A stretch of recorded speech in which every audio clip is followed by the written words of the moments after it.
Hey everyone, and welcome. Today we're jumping headfirst into one of the wildest, most explosive periods in art history. We're talking about a century-long rebellion where art basically declared war on the past, on reality, and yeah, even on itself. Let's get into the movements that changed absolutely everything. So let's kick things off with this one big question. What actually happens when artists look at the world around them and just say, nope, not good enough? This is the question that really drives everything we're about to unpack, from completely shattered perspectives to the wild logic of dreams. All right, here's our game plan. We're going to start with the original trailblazers, the avant-garde. Then we'll dive into the serious, soul-searching world of modernism. After that, we'll take a little detour into the bizarre and brilliant realm of surrealism before landing in the playful, ironic chaos of postmodernism. And at the end, we'll tie it all together and see why this rule-breaking still matters so much today. Okay, first stop, art's rebellious advance-garde. This is really where it all begins. It's a group of artists who literally saw themselves as the frontline troops in a full-blown cultural revolution. And the name for this whole idea? The avant-garde. You know, the coolest thing about this term is where it comes from. Avant-garde is actually a French military term. It means the advance guard, the soldiers who scout ahead, the very first ones to charge into battle. And these artists, well, they saw their mission in the exact same way, to push forward, to shock the system, and to clear a path for a totally new world, leaving all the old, dusty traditions behind. Now, the avant-garde wasn't just one style. Oh no, it was more like a whole series of different rebellions, all crashing against the old world. You have the futurists who were completely obsessed with speed, technology, and machines. Then came the Dadaists. They looked at the so-called logic that led to the madness of World War I and just responded with pure, glorious absurdity. We're talking about Marcel Duchamp putting a urinal in a gallery and calling it art. Then you've got the expressionists, who didn't care about painting what they saw, they wanted to paint what they felt inside, usually with this raw, distorted emotion. And, of course, the surrealists, who we're going to get to know a lot better in just a minute. So all this rebellious energy really sets the stage for our next major player, modernism. But here's the thing, this wasn't just about breaking rules for the fun of it.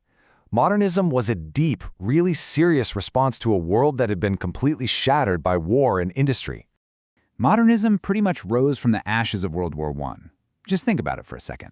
Entire empires had collapsed. Old beliefs were shattered.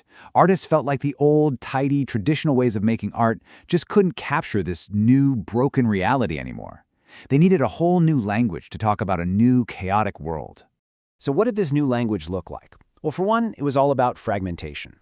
Think of Picasso's Cubism, where he shatters a single person into a dozen different viewpoints all at once.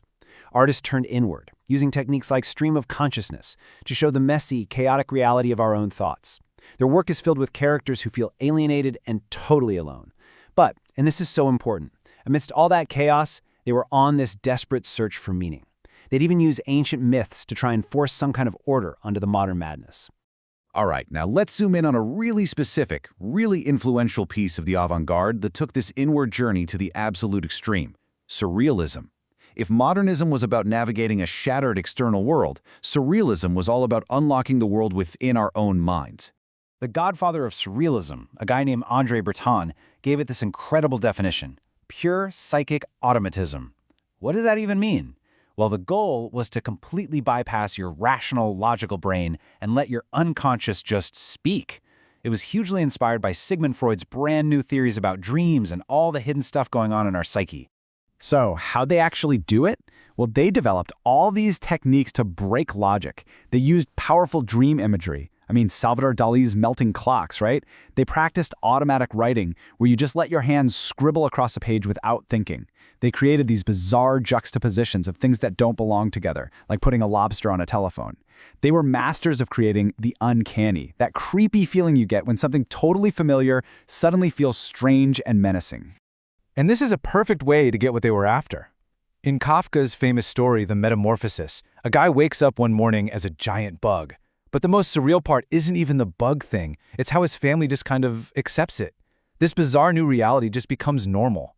It's the perfect symbol of that modern anxiety and alienation the surrealists were so obsessed with. Okay, so after all that deep, heavy, soul-searching stuff from the modernists, the world changed again. After World War II, in a world now saturated with TV, advertising, and consumer culture, think Andy Warhol soup cans, a new movement bubbled up. Welcome, everyone, to postmodernism, where the rebellion finally turns on the very idea of a single, stable truth. The key phrase to understand postmodernism comes from the philosopher Jean-François Lyotard. He called it an incredulity toward meta-narratives. Now, a meta-narrative is just a fancy word for a big, grand story that claims to explain everything. Ideas like endless progress or absolute truth. Postmodernism basically looked at all those big stories and said, yeah, are we sure about that? So instead of searching for some deep, hidden meaning like the modernists did, postmodernists just decided to play in the ruins. They would mix high and low culture together in a style called pastiche. They wrote books that knew they were books, that's called metafiction, and most of all, they embraced irony and playfulness because they saw a world where the line between what's real and what's on TV had become hopelessly and kinda hilariously blurred. Putting them side by side like this really makes it click. Modernism was serious, it was pessimistic, and it was desperately searching for a truth to hold on to in the chaos. Postmodernism? It's playful, it's ironic, and it rejects the very idea that there's one single truth out there to find. Modernism tried to create brand new forms to find meaning. Postmodernism just grabbed a bunch of old forms and mixed them all together to question if meaning was even possible. So if you remember one thing from all this, let it be this idea right here. Modernism is about the tragedy of losing certainty. It's a sad, serious search.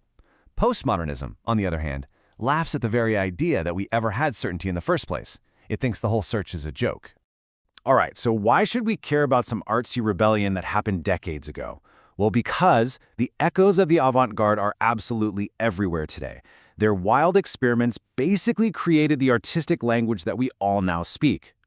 This whole journey that we've just been on, from the early shocks of the avant-garde, through the deep despair of modernism and landing in the ironic playground of postmodernism, it represents this huge fundamental shift in how we see the world and what we think art is even for.